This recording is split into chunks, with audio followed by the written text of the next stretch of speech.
لو عندك شغف بالطيران وعايز شغل فيه إثارة ومسؤولية كبيرة، فمجال مراقب الحركة الجوية في ألمانيا هيبقى حرفيا فرصتك الذهبية.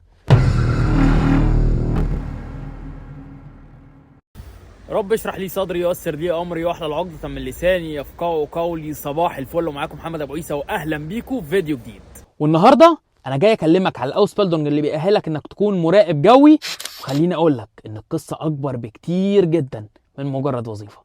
تخيل معايا انك تكون الشخص اللي بتراقب الطيارات وهي بتحلق في السماء، بتحمي ارواح مئات من الناس في كل رحله، بتتاكد ان كل طياره وصلت بسلام. بس المهنه دي مش لاي حد، لازم يكون عندك سرعه بديهه وتركيز عالي وقرارات مصيريه في ثواني. مدة الأوسبيلدونج بتبقى 3 سنين، بتبقى مزيج ما بين الدراسة النظرية والتدريب العملي اللي بيكون في أبراج المراقبة.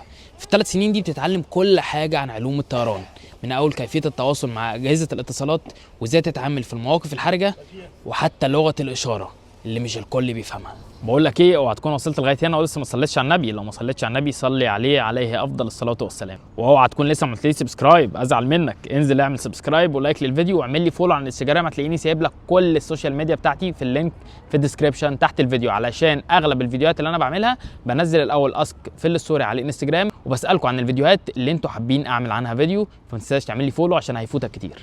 طيب ندخل على اخر واهم جزء، وهو ايه الاوراق المطلوبه او ايه الاوراق اللي انت محتاج تجهزها علشان تعرف تقدم على اوسبيلدونج مراقب الحركه الجويه. بص يا معلم، اول حاجه طبعا انت محتاجها في اي حاجه هي شهاده الثانويه العامه مترجمه وموثقه. تاني حاجه انت محتاج C1 الماني وانجليزي. واول ما تجهز ال3 ورقات دول هتبقى انت جهزت اهم 3 ورقات علشان تعرف تقدم على الاوسبيلدونج ده، طبعا بجانب الCV والموتيفيشن ليتر. طيب وطبعا انت دلوقتي بتسال الاوسبيلدونج الجامد جدا ده مرتبه هيبقى كام؟